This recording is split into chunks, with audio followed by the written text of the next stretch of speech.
Great. Thank you for joining us, Jill. It's lovely to have you here. My name is Elizabeth Byrne. I'm the Membership Director at ASIS here at San Jose State. It's no secret that employers like to see relevant library experience to go with their professional degree, and we're lucky to have Jill Klees here tonight, the iSchool's Career Center Liaison, to talk about strategies to gain valuable work experience. Her talk is presented by ASIS. It's one of the professional organizations here at SJSU. If you don't already know, professional associations are a great way to network with people in your field. And past members of ASIS have said that getting involved in a student professional organization has made them feel more involved and connected, both to their peers and to the iSchool. If you're not already a member, please check out our website or contact us about joining. Also, we want to let you know that a number of the current executive are graduating in December, so it's a great time to think about joining the executive team and getting involved. You can check out our website or reach out to us by email, and we'd be happy to speak to you about opportunities. So, moving on to our presentation. We're very happy to have Jill here. She's got an MA in Counseling and a BA in Organizational Behavior. She came to SJSU in 2007 after 15 years of coaching in academic and corporate environments. In her time here at the iSchool, she's created, and I'm going to read from her website, a comprehensive one-stop virtual career center tailored specifically to the needs of iSchool online students and focused on career opportunities available to the school's graduates. Welcome, Jill, and thank you for joining us. I'll turn the microphone over and just tell me when you want me to advance the slides. All right, sounds perfect. Hello, everyone, and good evening. Thank you for inviting me here tonight, and thank you for your patience. I absolutely appreciate it. Can you guys tell me how many people we have on, how many participants tonight? I believe it's about 24, Jill. Cool. That's great. Thanks, everybody. And I do encourage you to ask questions. Even though I'm not going to be able to see it, I'll have somebody there, Elizabeth there, can go ahead and moderate the questions for me. So don't be shy. Please go ahead and type them in, and type them in throughout the session, or and let her hand the microphone over to you. So that way I can really make sure that I'm answering the questions that you have. But I definitely look forward to talking with you about the value and the importance of gaining practical experience now while you are completing your MLIS. So Elizabeth, go ahead and change the slide. It should be the one with the big elephant on it.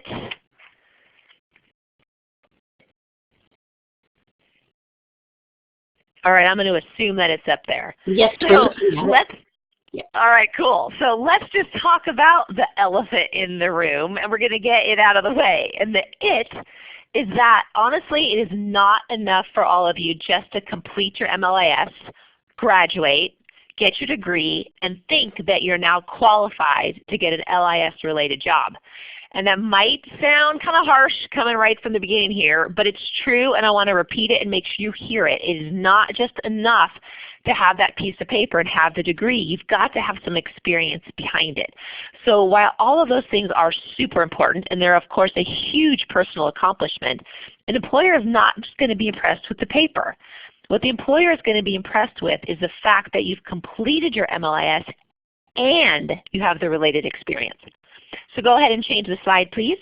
Okay, it's changed. All right, so why do you need experience? So you want to be able to demonstrate what you know. So that means even if you're talking about or working on very small projects through your classes, that's going to count as experience. You have to try out and reality test and really apply what you've been learning in the virtual classroom. So having some actual experience is going to allow you to have the opportunity to do that. You also want to take the theoretical classroom knowledge that you're all gaining and turn it into practical hands-on experience, and that can only be done by getting an actual kind of experience outside of the classroom. You want to add value to your degree. So again, remember that piece of paper is not enough without the skills and the experience to back it up. And then one of the important things from getting experience is that it's going to completely boost your confidence. So being able to kind of test out your experience now while you're a student will make you a much more confident interviewee and a much more competent employee. Go ahead and change the slide, please. It's changed. And again, feel free to type questions if anything pops up, and then Elizabeth, just let me know if there's a question in there. I will, Jill. So, okay, thanks. So let's talk about the variety of experiences that you can get now as a student, because I encourage you to really think big about how and where you can gain experience and develop new skills and build your resume and increase your networking connections. So remember and keep in mind that viable experience doesn't always have to be paid experience. So when you think big and you keep yourself open to possibilities, you'll see that there are opportunities to gain experience in many, many different ways. So here are just some examples. So one key thing that you could do is volunteer. So you might want to check in with your local library or another community-based organization that's close to where you live, close to your geographic area. I've had students who volunteered because they had really busy schedules. They actually even volunteered just 1 or 2 times a month, but they did it for an entire year commitment, but that still counted. They could put that on their resume, and it was a way for them to fit getting some experience into their busy lives. So that's an option. Think also in terms of maybe contract work or just short-term projects. I had a student once, this was quite a few years ago, but she found a short-term project job, we could say it's a job, on Sparta Jobs, which I'll talk more about that. But Sparta Jobs is the San Jose State University campus job database. So she found this project on there, and the project was from an individual, just an individual person that inherited a collection of historical documents from a famous author. And he needed a student to organize and digitize the collection. So he posted this position on Sparta Jobs, and she was able to get that as a short-term project, working with this individual person. He paid her, and she was able to get the experience that she needed around collection and digitizing this document or this collection. And that was something she was really interested in, but that absolutely works. You can also think about part-time work, of course. This might be through as an on-call librarian or through a part-time librarian pool, or maybe it's a library clerk. Maybe you're a student or a research assistant here at the iSchool. So oftentimes through email, and I hope you all see it, it could be the director, Sandy Hirsch, or Linda Main, or sometimes it used to be us through the career development site. We would put out emails looking for student assistants or research assistants. That's good stuff. That really is good stuff. So if that sort of fits into your life and it's something that you're interested in, think about that as another way to gain experience. I also want you to think about— Sorry, Jill, may I interrupt to ask a question? Kate Spalding is asking, if you get experience via volunteering or participating with the student organization or the SRJ, Student Research Journal, should you put it under your experience or volunteering on LinkedIn? Do employers care much about volunteer work? I think that's a really good question. And sometimes it depends on how much experience the student or the person has. So oftentimes I will see people separate out their experience and then they'll have a volunteer section, and sometimes that's down towards the bottom of their resume. And there's oftentimes a lot of really good, juicy kind of nuggets of experience down there. But here's the thing that I want to caution you about. If some of the really good stuff you've done through volunteering is down towards the bottom of your resume, an employer may never get there. So you want to think about placement, and this is kind of going off into another topic on resumes, but it's important. So you want to think about placement on your resume, and you can pretty much guarantee that the reader of your resume is going to look at the information that you have at least in the top half. They may never get to the information on the bottom half. So if I've done some really good stuff, but it's all been through volunteering, I wouldn't want to hide it at the bottom. So I would encourage you to bump it up towards the top, and maybe you combine it in with your other library-related experience. So even if it wasn't paid, it still counts. So I'd probably still bump it up. So does that answer the question? I think I heard you say something else about LinkedIn in there too. She says thanks. That's terrific. Okay, great. So good question. So please do keep them coming. Something else to think about, professional associations. So I know that you all have access as students to free or discounted professional associations. being involved in them as a member, which is fantastic. If you can fit into your life getting more involved in the professional associations in terms of being on boards or volunteering for conferences or just getting involved in some way, that's fantastic experience. Those are really wonderful opportunities to network with people. You can make positive impressions so that people then know who you are. It's a great way to find out about job opportunities that may not always be posted, and it's a good way for you to develop a variety of leadership skills. And then again, that can be put on your resume, and that can count as experience as well. Same goes for student organizations, just like Elizabeth is doing. So being involved, having a leadership role in a student organization, that can be on your resume. It's another great way to show leadership skills, another great way to show technology skills. You know, putting on our webinars, just like we're doing right now. Even dealing with technical issues, right? Things that happen tonight, that's a skill. You could actually put that kind of information on your resume if it was something that was going to be important towards the job that you're applying for. And then think about extracurricular projects. So again, this is where we're thinking big. So these extracurricular projects might be some things that you're doing related to school in the classroom, but it may be at somewhere else. And the somewhere else could be, you know, if people have children and they're at school right now, maybe you propose a project for your child's classroom or for the school library where your child goes to school, and see how you might be able to help them out or be able to practice your newly developed library and information science skills. Because again, you can add it to your resume. So maybe you have the opportunity to reorganize something or create a LibGuide or digitize some material or something. But you might be able to start to look at situations from a different light and go, I think I have a way that I could make that process smoother, or I could simplify this. And by you just speaking up and volunteering and taking that on, you're getting to use the skills that you're developing, and you're putting experience on your resume.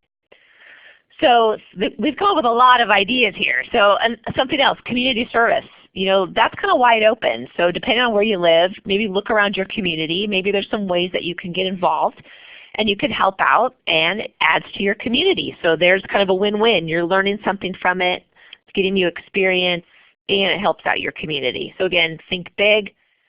Think about projects from your coursework.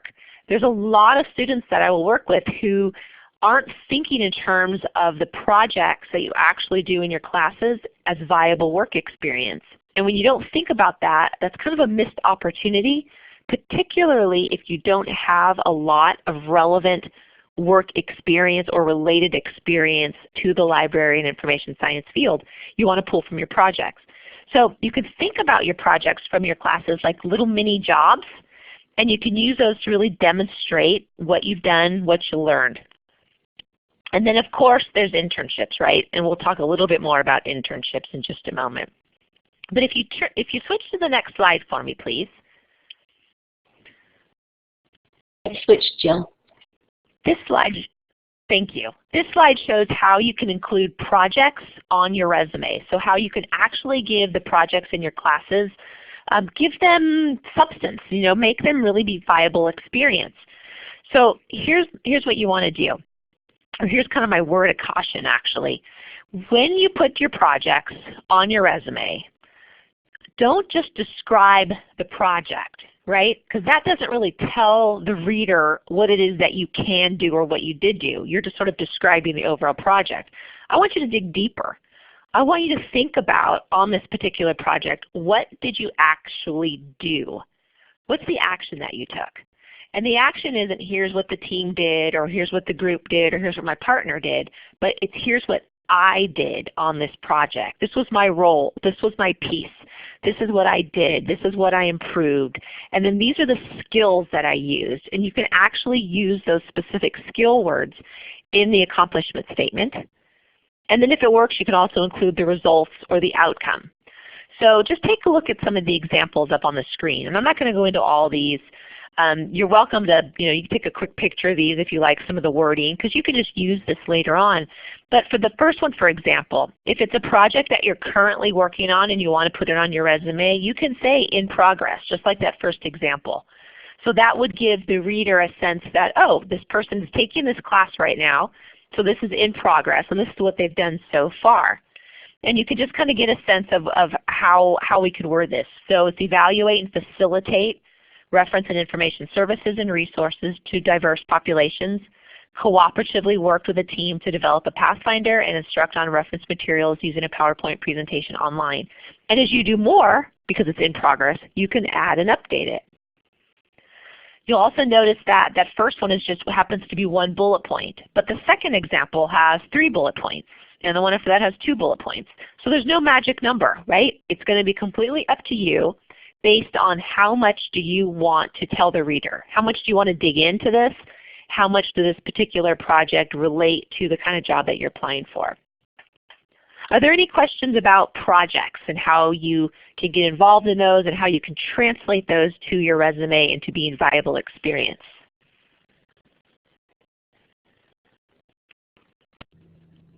I'm just waiting. We don't have any questions at this time, Jill. Okay, thank you. So I'll just keep moving on. So, go ahead and switch the slide, please. Okay, we're good to go. Okay, so let's talk a little bit about internships now. So I want you to also think big about internships because they can be paid or they can be unpaid. So internships overall, they are typically structured, they're going to be supervised, and they typically have defined learning outcomes. They often have a start date and an end date, and they provide professional work experience outside of your classroom. So here's another kind of key tip that I want you to be sure that you hear, that an internship is really designed for current students.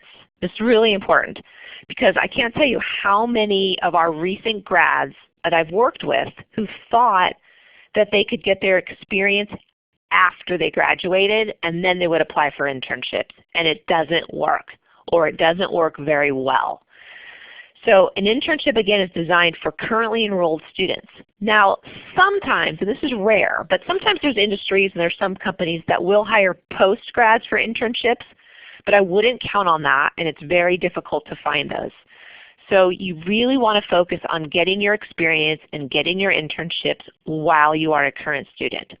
And I would say your goal, even if you're working, your goal is to do at least one internship while you're a student. And if you can do more, fantastic. But try to get at least one in there. It's really going to be super important. So go ahead and turn the slide, please. Okay. Okay. So here are some different kinds of internships to consider, different types. So there's what, and this is my wording here, referring to formal and informal. I don't know if that's like the real way to do it, but I have like in my mind there's formal internships and there's informal internships. So formal internships, they're going to get you experience and they get you course credit. So formal internships, structured, they have specific supervision, and you can typically find those on the iSchool's internship database. And I'm going to show you in just a moment where that is and how to find it. But that's the iSchool's internship database. You can find physical internships, like where you actually have to go to an exact place there. You can find virtual internships, which is where you can do these from wherever you are in the world. Or you actually can design your own, and there's going to be specific information on the website about doing that. So you're going to have to give me a show of hands here, Elizabeth. How many of you are actually working full-time jobs or think that you actually don't have the time to do an internship? Anybody out there?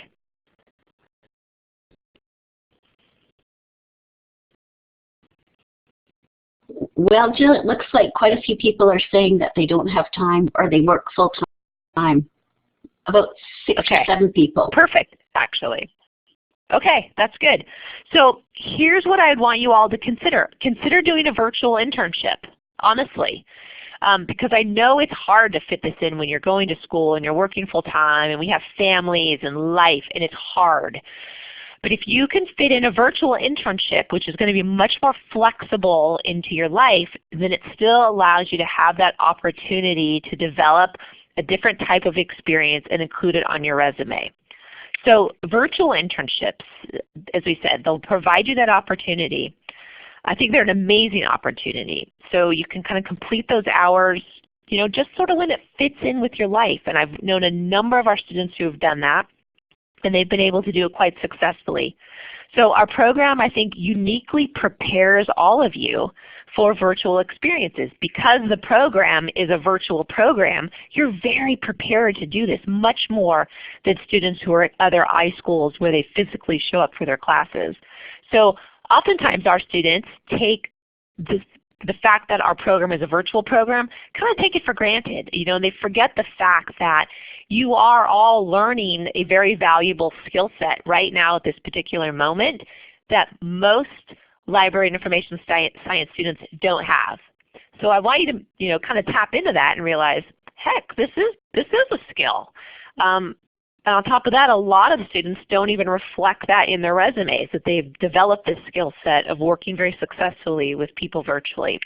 So do a little more kind of sleuthing around and look into the virtual internship options and see if that's something that can actually fit for your life, because it has a lot of flexibility around it. So for any of the formal internships, and again, those formal internships are the ones that are going to be on the iSchool's database, you do have to complete certain courses before you are eligible for them. So those are listed on the slide. You've got to complete Library 200, 202, 203, 204, and then to do the internship, you would register for 294. So that's where you're having to pay for the units, but you're actually getting credit as well as experience for the internship. Please go ahead and turn the slide. Okay, we're ready. Cool. So here's where you can find the iSchool internship database. So how many, through a show of hands again, how many of you have been to this page or you've seen this section to find the internships through the iSchool? Anybody? Yes, many have. We've got 14. Oh, good. Oh, good. Okay. Good to know that you're familiar with it. So you've got the iSchool internship database right there. You can do your research. Notice you can also access the virtual internship website there as well.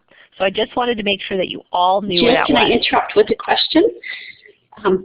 Sarah's Please. asking if she has an idea of where she wants to do an internship, can she contact them even if she's still working on the required courses for the design your own option? Yeah, so okay, so that's a perfect lead-in. Go ahead and turn the page to the next slide. Okay.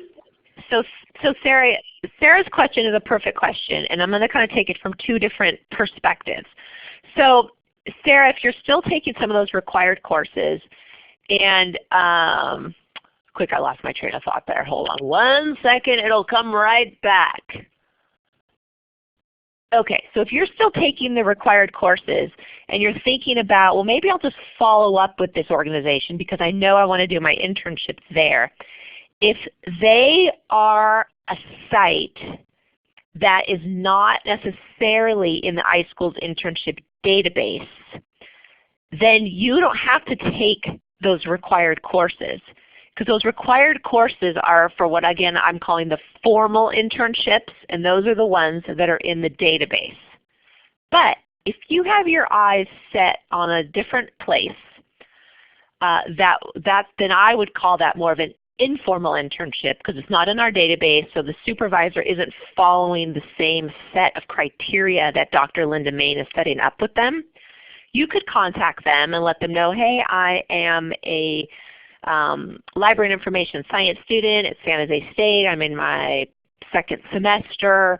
I'm interested in looking for internship opportunities. I'd like to be able to do, this, and this, or apply my skills in this area and this area. And I was wondering if you have any opportunities or need for an intern, something like that.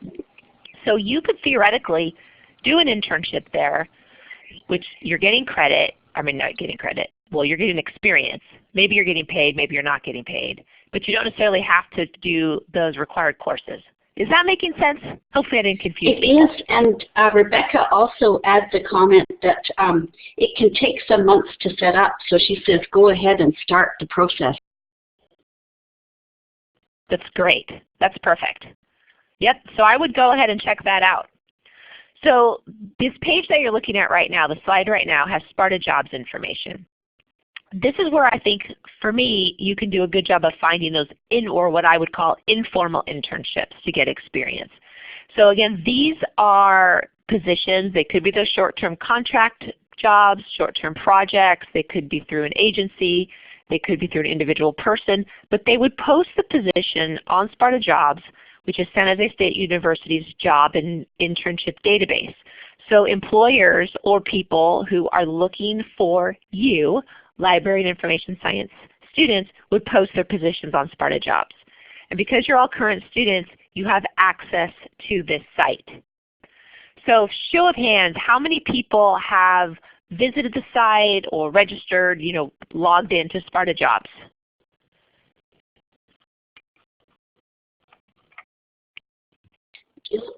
Jill, we have about 8 or so people 9 people who've logged in. And I also have another question from Sarah asking that if she does arranges her own internship, can it be for credit? So the only way it could be for credit, Sarah, is if it's one of the internships that's on the iSchool's internship database. The other thing that you could potentially do is if you located a site and there was somebody there who was interested in having our students be an intern, you could put them in contact with Dr. Linda Main, and then she could check with them to see about the environment and the type of supervision that they would have, because they may very well be interested in being one of our formal internship sites. So there's a process that the employer would go through with Dr. Linda Main. Then they would be added to our internship database, and then that's where you would sign up for Library 294 and you would get credit. And hopefully that makes sense.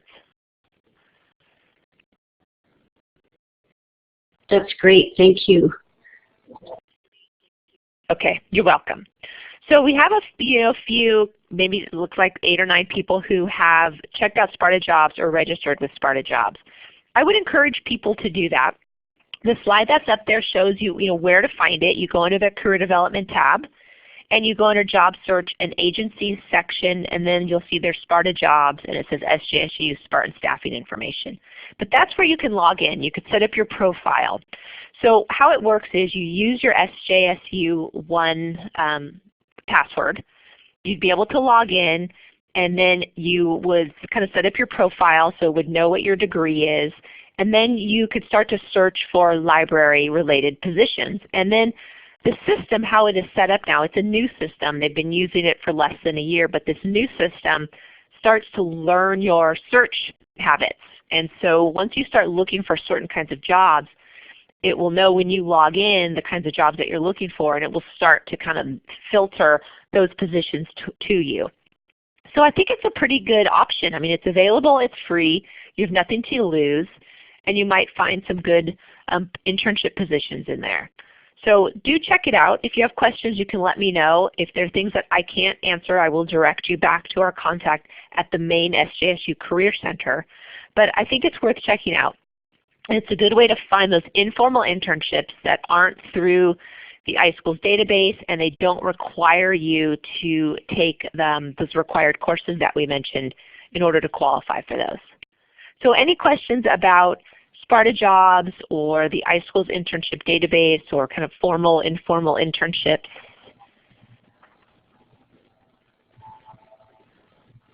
I don't see any questions, Jill.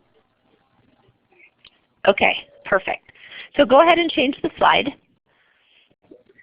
Okay. Okay, so what I've got here really are just more information about the benefits for you of gaining experience. Like, as if I haven't convinced you already that you all need to get experience while you're current students, here are a few more points. So another main huge benefit to this is really just being able to explore careers. I think it's super important to be able to reality test kind of your ideas of the LIS work world and to be able to diversify your experience and your skill development. So again, as much variety in your experience as you can get, I think the better. The LIS field is really broad, right? There's so many different things that you could do out there. And if you don't kind of tap into it, or at least kind of dip your toe into some different areas, you may not even realize what's out there. And oftentimes students come into the program and they have kind of an inkling of what they're interested in doing once they finish the program. if you can kind of tap into some different areas and network and talk to people, it starts to like open this huge door, and you really start to see the possibilities of what you can do with your Master's in Library Information Science, and it really may switch the direction of where you want to head yourself for the long term. So that's why I think exploring careers and getting that experience now while you're a student is just so vitally important. You also obviously get to gain a lot of skills. So you're getting skills through your courses, obviously. But as I said kind of earlier on in one of the first slides, you really want to be able to get some hands-on experience, right? Get some practical experience using some of what you're learning. And that's going to make your experience through the program much more valuable, but also make you a much more valuable employee when you get to the point of being hired for a position. We talked about earning credit if you're having formal internships, so you actually get some course credit. If you have an internship or a short-term project or a contract job that's paid, that's super helpful as well, so you get a little financial income that way. Sometimes some of the internships or virtual internships can actually turn into real jobs once you graduate, and that's happened to several of our students. There was quite a few of them who were doing some virtual internships, and once they graduated they were able to continue doing that. Some of them turned into a part-time. Some people kept it as a part-time thing on the side while they were looking for another full-time job, so that way they were sort of double dipping, right, getting extra income. Networking contacts is huge. You know, you probably always hear that networking is the best way for you to find a job. So one of the best ways then to increase your network is to get out there and be talking to people and to be working with people in a variety of different places. So that builds your network. You could connect with those people on LinkedIn, so that way you always have contact with them and you can go back to them when you need to. So that's a super huge benefit. Of course, you're getting all the experience to put on your resume. We've talked quite a bit about that. But I think something that's really important too is you're getting references. So when you get to the point once you've graduated and you're out there and you're interviewing and you're finding some jobs that you're really interested in, they want you, they're usually going to ask for some references. And if you have some references that can vouch for your experience that relates to the library and information science field, I think that's even better. So keep that in mind when you're out there. And even if you were doing a volunteer experience somewhere, the person who you're working with, they could still be a reference for you, right? They know your work style. So it doesn't always have to be a paid supervisor that's your reference. Jill, can I interrupt with a question? I've got a question. Yep. From Kristen. She's asking, do you have to post a resume and cover letter in order to search on Sparta jobs? You do not. Good question. So Sparta Jobs has the option for you to upload a resume and a cover letter, or actually several different versions. So you can put several different versions uploaded in there so they're there. So that means, say you go searching for Sparta Jobs, you see a position you're interested in, you can apply for it directly online. You just hit the button, right, and then you attach your resume to it and it goes electronically. But you don't necessarily have to have it in there in order to search. Now, I'm going to say a caveat. In case they changed something when you set your profile up, I don't think that they did. I'm kind of trying to visualize that right now when I go in. I don't think they switched it. So I think you can just go in, kind of set your profile, and then be able to search without actually having a resume uploaded. I hope that answers the question. Yes. Kate also added that you only have to post a resume if you want companies to contact you through Sparta Jobs. Okay. Perfect. Any other questions? No, there are no questions right now. Okay. Go ahead and switch to the next slide, please. Okay, it's done. Okay. So have you all checked out community profiles, this section, before? By show of hands, how many people have been here?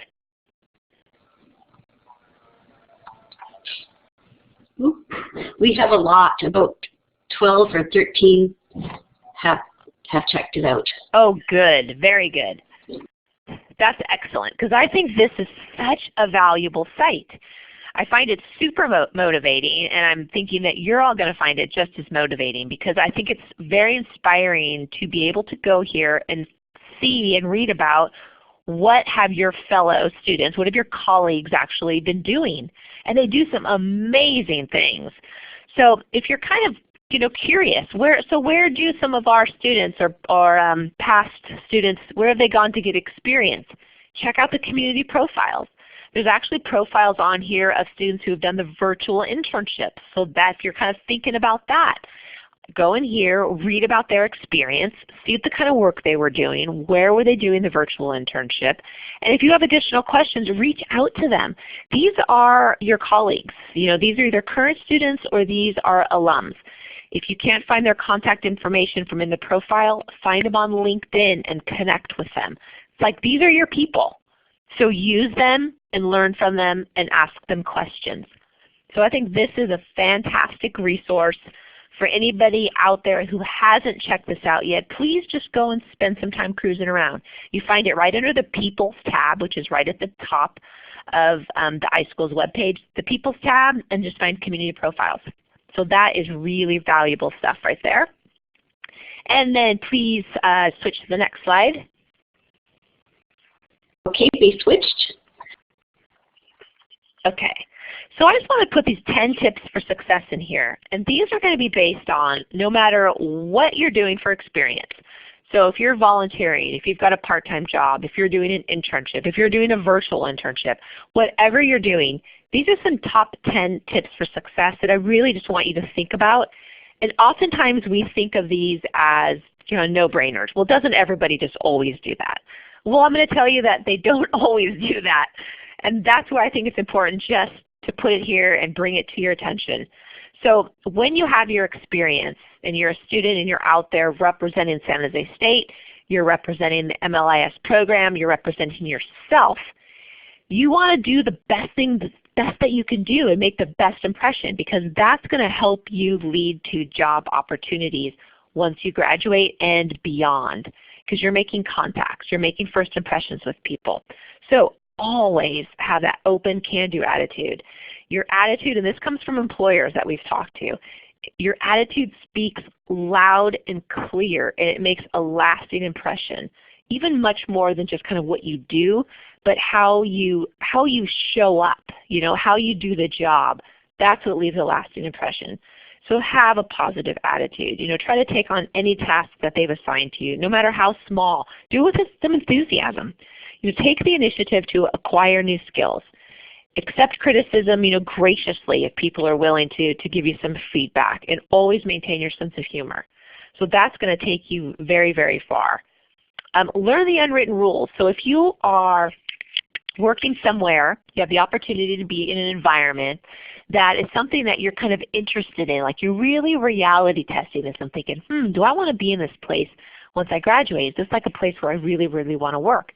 So learn what those unwritten rules are. Get to know your coworkers and your colleagues, and then start to identify what the culture is, and pay attention to those subtleties and the internal politics of where you're working. And you might need to adapt yourself and kind of observe and learn and process lots of information, but watch closely how things get done and ask questions, because that's really going to help you figure out, do I want to work in this place? And then if you really do want to work in this place and you get an interview for a regular kind of full-time position, you're going to know how to position yourself and answer the questions the right way because you know the internal politics. You know how things work around there.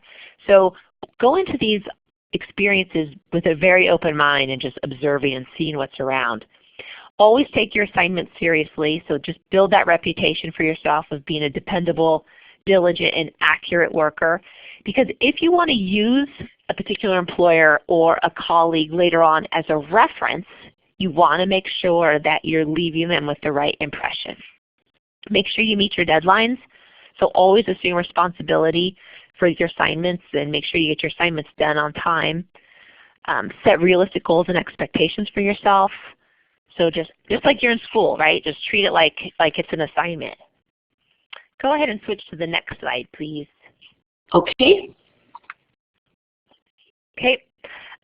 This is communicate respectfully, but Don't be afraid to present useful ideas that might save an organization time or money or solve problems. Even if you are an intern or you're a library clerk or you're just filling in or you're in a part-time pool, if you've got some good ideas or you've learned something from a class that might be a great thing to apply to this particular environment, go ahead and speak up. And if they kind of go, yeah, that's kind of good, but we don't really have anybody to do it, maybe you'd volunteer. You'd say, hey, I'd be willing to take that on.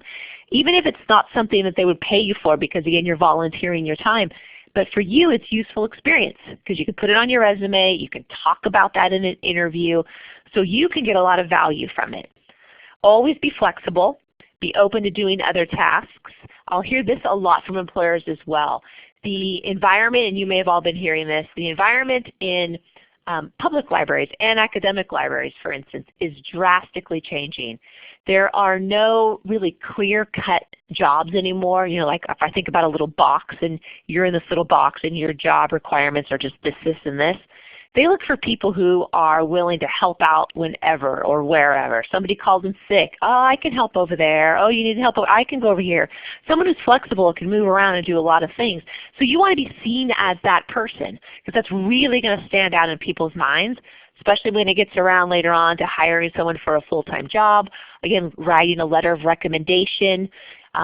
So think about how you want to stand out in their minds. Definitely be a team player. And if you can, find a mentor. And mentoring, I think, is another thing that's one of those options where it can be formal mentoring or informal mentoring. So I think a formal mentoring is where you actually go up and ask someone, hey, would you be my mentor? But you can learn a lot just from informal mentoring. And that means you just observe people. You find one particular person, maybe a couple people at a work environment where you really respect the way that they handle themselves. You really respect the way that they work. So you start observing them. And you watch and you learn, and then maybe you go for a walk with them. Maybe you invite them to have some coffee and you ask them some questions. That person could be a mentor for you. You may never have to ask them. You may never have to use that word with them, but they can be an informal mentor and you are learning from them. So keep your eyes open for people like that. And then last but not least, definitely have fun. With whatever you're doing, make sure you're enjoying it. Have fun. Keep your eyes open, sharpen your skills. Develop yourself professionally and personally, and just enjoy the experiences you have while you're a student. I think it's a valuable time. You can kind of get away with a lot as a student in terms of walking up to people, asking them questions. Hey, I'm a current student. I'd love to know more about this. So use that to your advantage. So go ahead and flip to the last slide. Okay, we're there. I think I've kind of wrapped it up.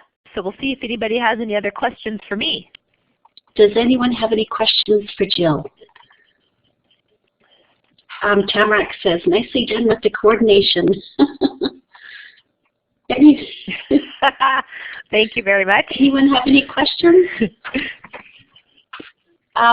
Sarah's asking, should we sign up for LinkedIn?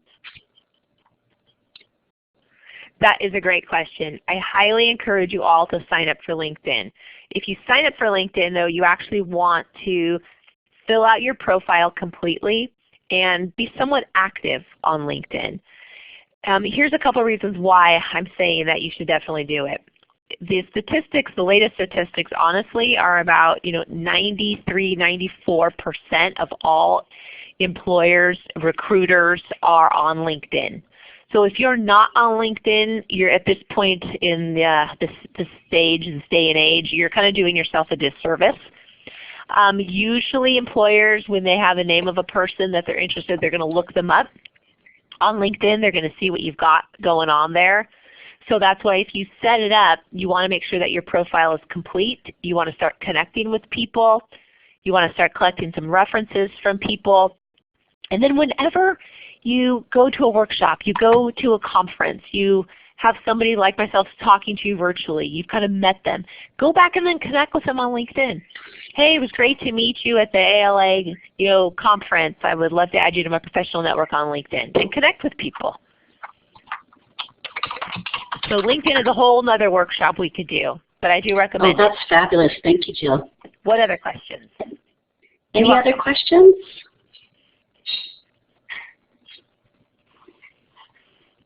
There are people who've said that this has been very, very helpful, and thank you. Does anyone have any other questions? Thanks for your patience tonight, everybody. Well, thank you. Crazy technical stuff happens, but we worked it out. I knew we would. I knew we figured it out. And we really appreciate you working through on it. So thank you, Jill, so much. You are truly an invaluable resource. You've just given us such constructive, real-world advice about, how to get work experience while we're doing this degree. And I also want to say thank you to the executive team for helping put together this presentation, and to Debbie Ferris for helping us get through the technical difficulties. But we did it. Mm-hmm. Yes. All right. Thank you, everybody. Feel free to follow up through my email address if you have additional questions at any time. I'm always here. Thanks for the opportunity tonight, and have a great evening. Thank you, Jill. Very much appreciated. And I just want to say that this session is going to be recorded. Thanks, Jill. And this session will be recorded and put up on our ASIS YouTube channel. And do please visit our website and contact us for information about joining this chapter, or if you're interested in getting involved with the executive. Thank you and good night. Good night. Bye.